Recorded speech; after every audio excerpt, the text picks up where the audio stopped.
지원의 손길 제1화 무너진 자리 다시 일어서다. 1. 무너진 아침. 서울 외곽의 낡은 빌라촌. 겨울이 끝나가던 2월 창문 밖에서는 간헐적으로 자동차 소음이 흘러들어왔다. 민호는 좁은 방 안에서 멍하니 앉아 있었다. 책상 위엔 지난달에 밀린 카드 명세서, 관리비 고지서, 그리고 아직 뜯지 않은 전기요금 청구서가 어지럽게 흩어져 있었다. 그는 손에 잡히는 고지서를 하나씩 펼쳤다가 이내 탁자 위에 내려놓곤 했다.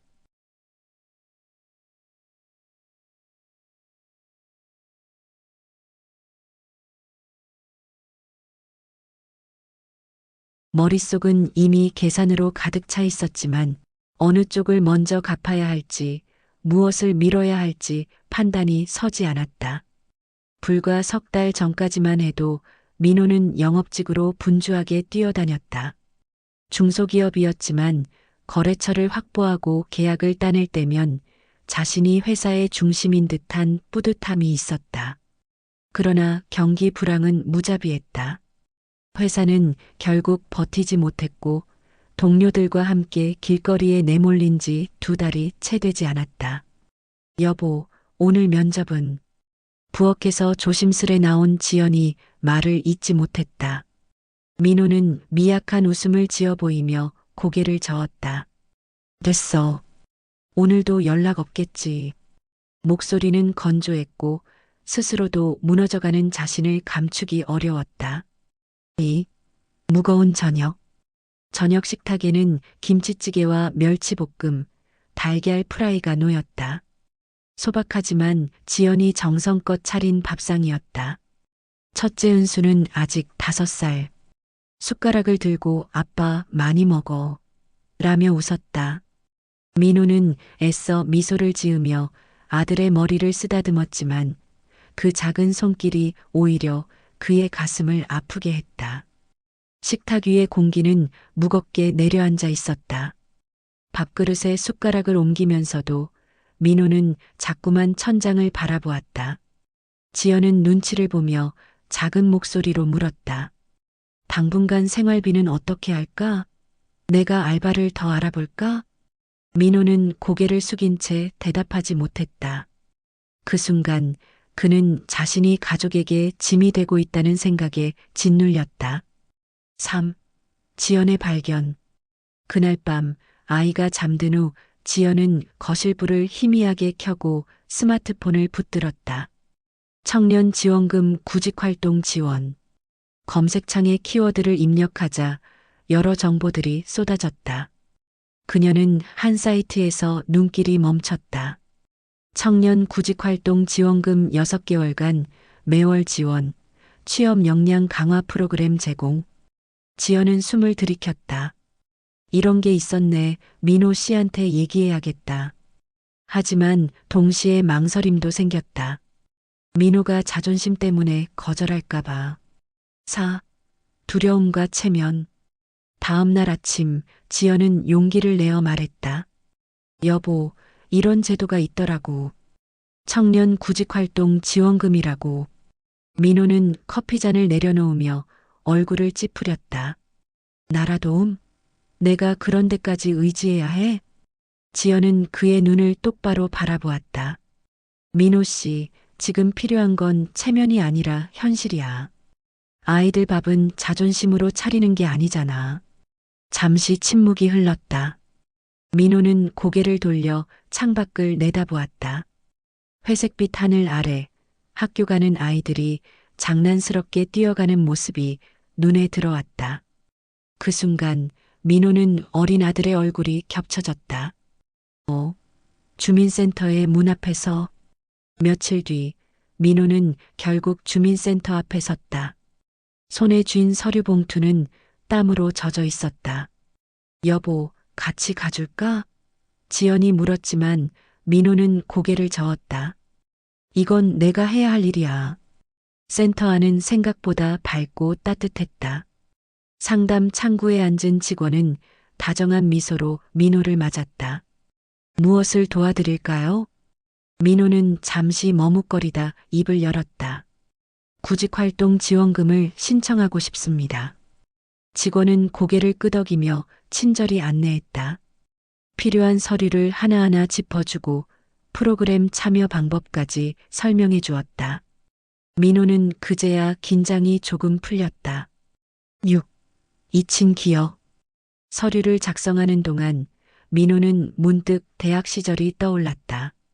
그때 그는 누구보다 패기 넘쳤고 세상 어디에서든 자신을 증명할 수 있을 거라 믿었다. 그러나 지금은 지원금을 받기 위해 이름을 적고 계좌번호를 적고 있었다. 그는 펜을 멈추며 속으로 되뇌었다. 이게 실패일까? 아니면 다시 시작일까?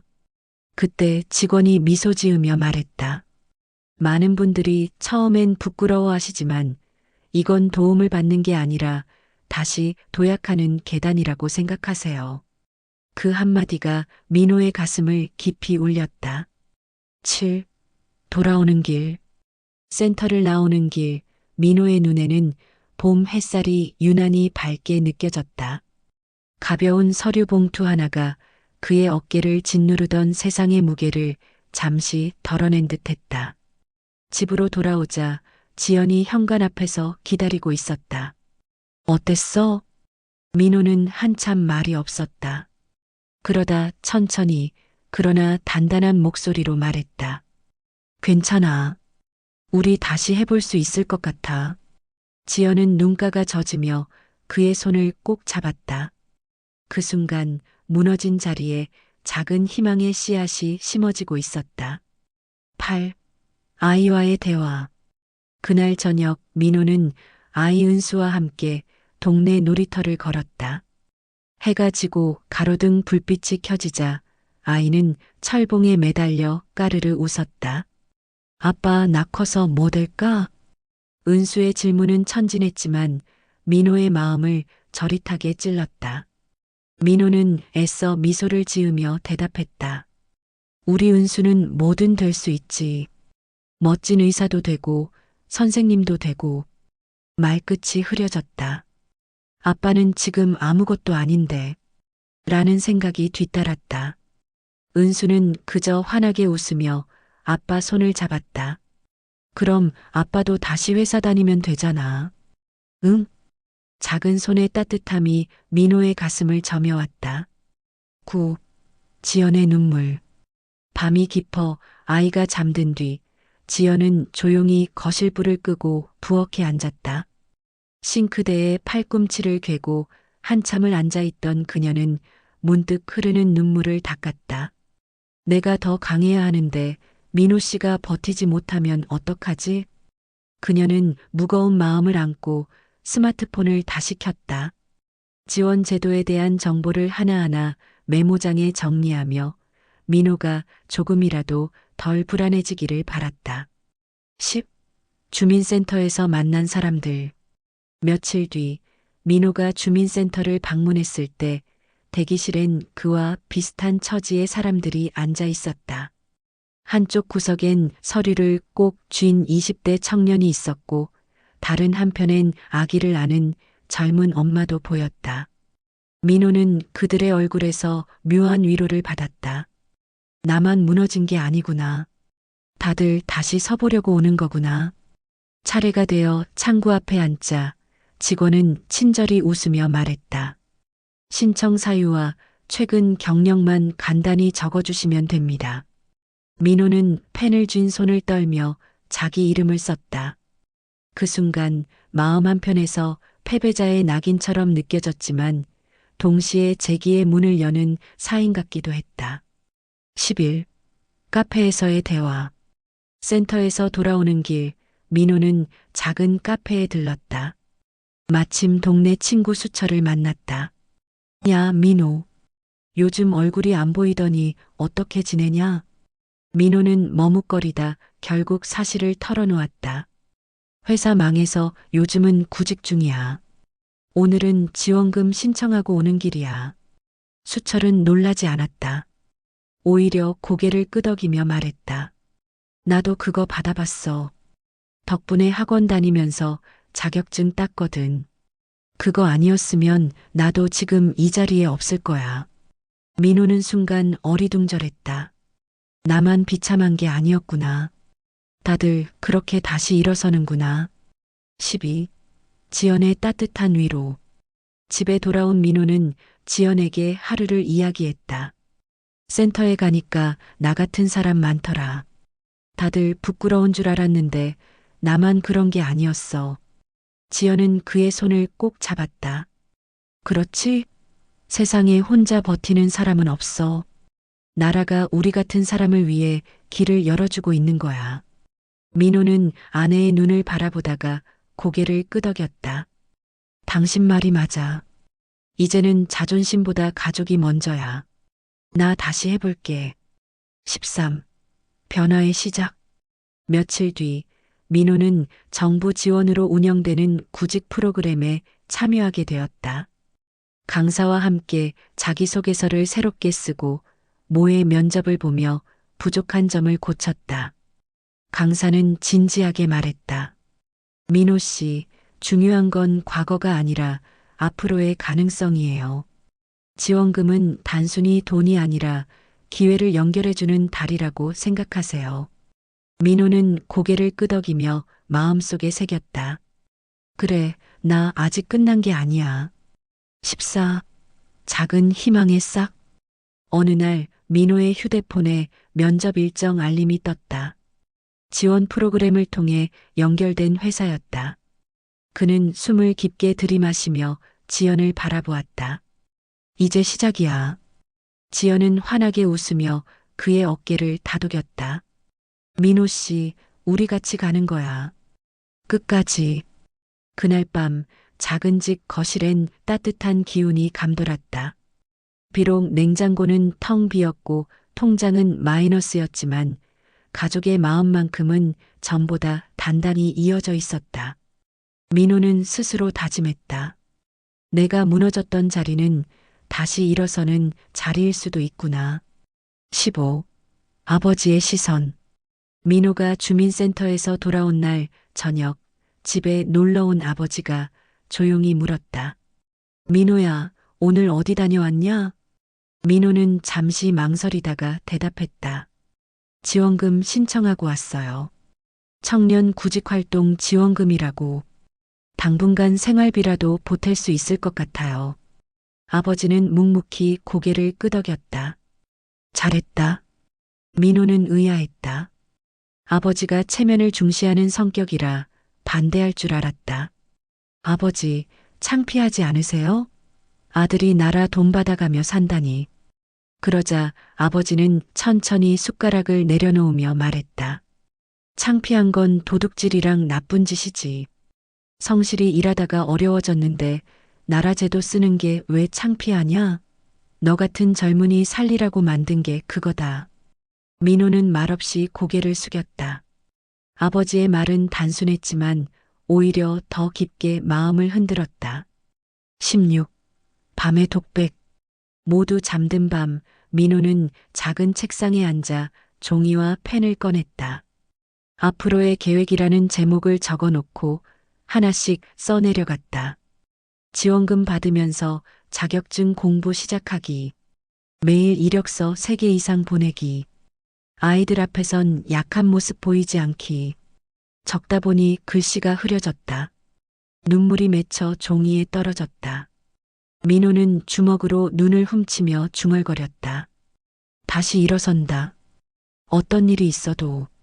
17. 새로운 만남. 지원금 신청 후 일주일 뒤 민호는 구직 프로그램에서 만난 또래 청년들과 대화를 나눴다. 그들 중 하나인 태수는 밝은 목소리로 말했다. 나도 한동안 공장 다니다가 해고됐거든. 근데 이 제도 덕분에 학원 다니고 자격증 땄어. 이제 다시 면접 보러 다녀. 민호는 놀랐다. 나만 힘든 게 아니구나. 다들 이렇게 버티고 있구나. 태수는 웃으며 민호의 어깨를 두드렸다. 형, 우리 같이 해봐요. 혼자면 버티기 힘든데 같이 가면 좀 덜 무겁잖아요. 민호는 가슴이 따뜻해졌다. 오랜만에 동료라는 단어가 마음속에 스며드는 순간이었다. 18. 지연의 작은 선물. 어느 날 퇴근길, 지연은 편의점에서 작은 노트를 하나 사왔다. 민호에게 건네며 말했다. 여기에 당신이 매일 한 걸음씩 적어봐요. 지원금으로 버티는 게 아니라 성장하는 거라고 스스로 기억할 수 있게. 민호는 노트를 펼쳤다. 첫 장에 지연이 연필로 적어둔 글귀가 있었다. 당신은 이미 충분히 좋은 사람. 이제 다시 빛을 찾을 차례. 민호의 눈가가 젖었다. 그는 아내를 껴안으며 속삭였다. 고마워. 내가 다시 일어서는 모습 꼭 보여줄게. 19. 작은 변화. 그 후 민호의 생활은 달라졌다. 아침엔 일찍 일어나 운동을 하고 오후엔 구직 프로그램에 참여했다. 밤엔 노트에 하루를 기록했다. 노트 한 페이지에는 이런 문장이 적혀 있었다.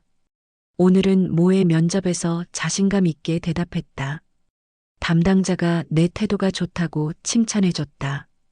아직 부족하지만 내 안에 다시 불이 켜지고 있다. 20. 희망의 전조. 어느 날 낯선 번호로 전화가 걸려왔다. 안녕하세요, 민호 씨. 이력서 보내주신 기업 인사팀입니다. 면접 일정 잡으려 합니다. 순간 민호의 가슴이 쿵쾅거렸다. 그는 전화를 끊고 나서 소파에 털썩 앉았다. 지연이 놀란 눈으로 물었다. 무슨 일이야? 민호는 숨을 몰아쉬며 대답했다. 면접 보러 오래. 드디어 기회가 왔어. 지연은 환하게 웃으며 그의 두 손을 잡았다. 여보, 잘 될 거야. 당신은 다시 설 수 있어. 20일. 에필로그 같은 하루. 창밖으로 봄 햇살이 쏟아졌다. 민호는 거울 앞에 서서 오랜만에 정장을 매만졌다. 넥타이를 고쳐 매면서 속으로 다짐했다. 무너졌던 그 자리는 새로운 출발선이 될 수도 있다. 그날 그의 발걸음은 두려움이 아니라 희망으로 향하고 있었다. 22. 면접 전날 밤. 민호는 낡은 정장을 꺼내 다림질을 했다. 몇 년 전 결혼식 때 산 양복이었다. 이제는 유행도 지났고 어깨도 조금 헐거웠지만 이 옷을 입고 새로운 시작을 맞이하고 싶었다. 거실에서 지연이 다가와 넥타이를 건네주었다. 이거 내가 당신한테 처음 선물해줬던 거 기억나지? 내일 이거 메고 가. 민호는 잠시 넥타이를 쓰다듬었다.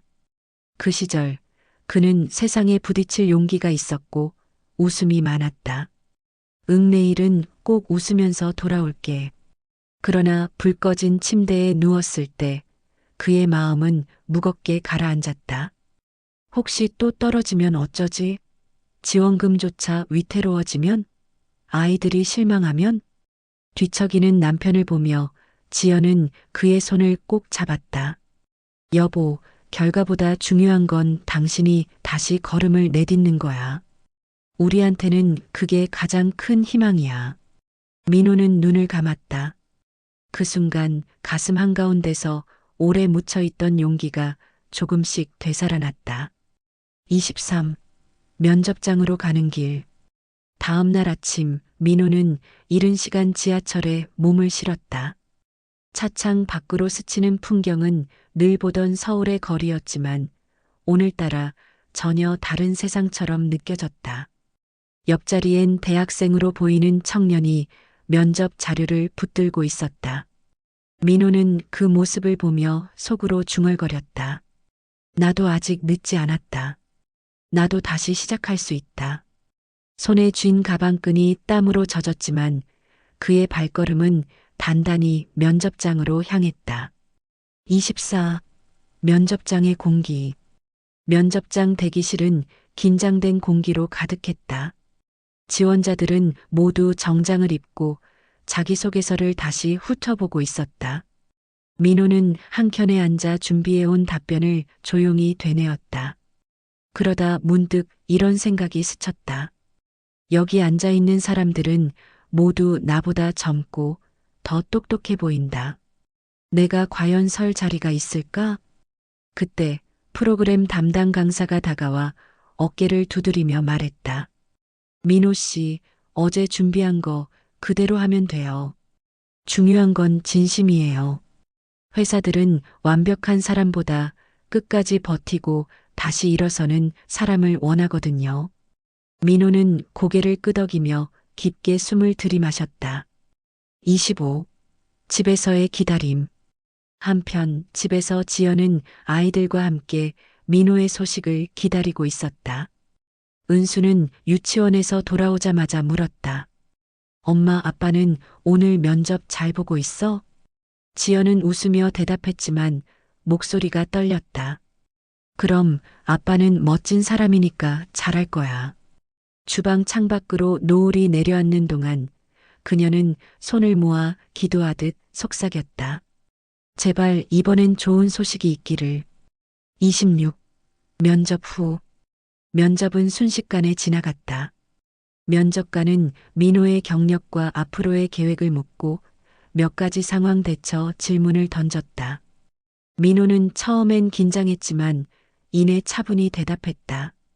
저는 지난 회사에서 영업직으로 일하면서 고객 관리와 팀 협업을 중시했습니다. 비록 회사는 어려움으로 문을 닫았지만 그 과정에서 저는 버팀목의 중요성을 배웠습니다. 앞으로는 다시 일어서는 힘을 보여드리고 싶습니다. 면접관은 고개를 끄덕이며 짧게 미소 지었다. 민호는 그 작은 반응 하나에 희망을 보았다. 27. 귀가. 늦은 저녁, 민호는 지친 발걸음으로 집에 돌아왔다. 현관문을 열자 은수가 달려와 안겼다. 아빠, 면접 잘했어? 민호는 순간 울컥했지만 꾹 참으며 웃었다. 응, 아빠 오늘 최선을 다했어. 지연은 그의 눈빛만 보고도 모든 걸 이해했다. 여보, 잘했어. 결과가 어찌되든 오늘 당신은 이미 우리한테 자랑스러운 사람이야. 민호는 가족을 끌어안았다. 그 순간 그는 깨달았다. 지원금이 그저 생활을 위한 돈이 아니라 다시 일어설 용기를 주는 손길이라는 것을. 28. 작은 희망. 며칠 후 휴대폰에 메시지가 도착했다. 기업 면접 결과 2차 면접 진행 예정. 민호는 잠시 눈을 의심했다. 나 통과했어. 지연은 기쁨의 눈물을 흘리며 민호를 안았다.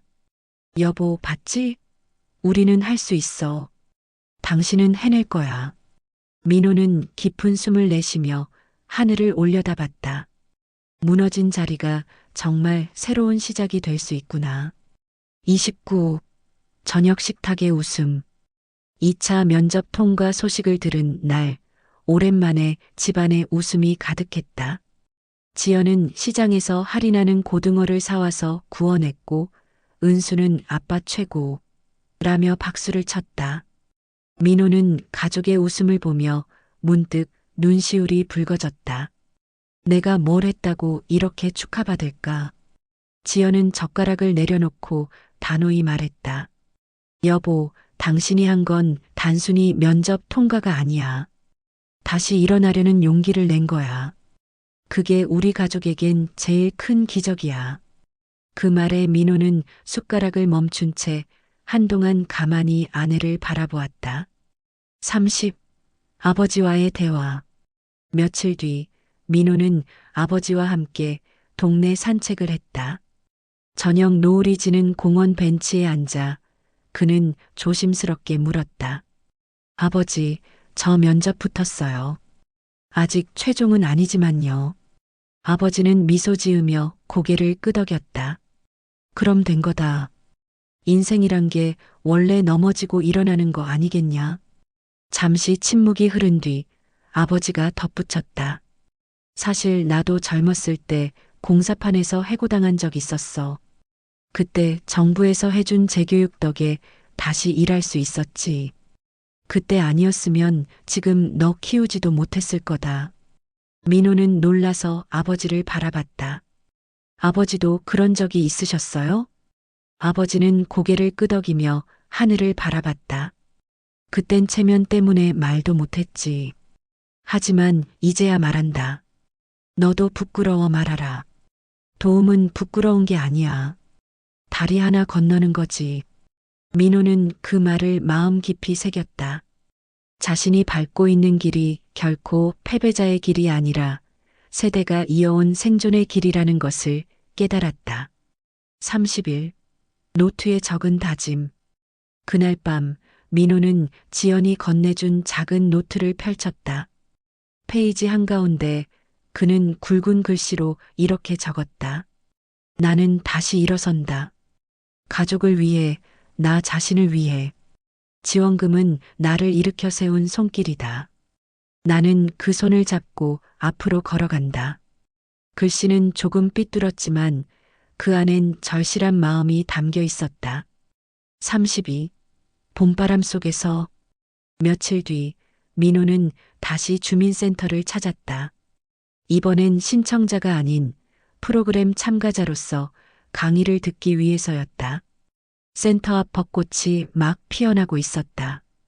그는 핸드폰 화면을 보며 다짐했다. 내가 다시 웃을 수 있는 날이 올 거야. 이 길 끝에 분명히 있다. 바람이 불어 벚꽃잎이 흩날렸다. 민호는 처음으로 오랫동안 잊고 있던 가벼운 희망의 설렘을 느꼈다.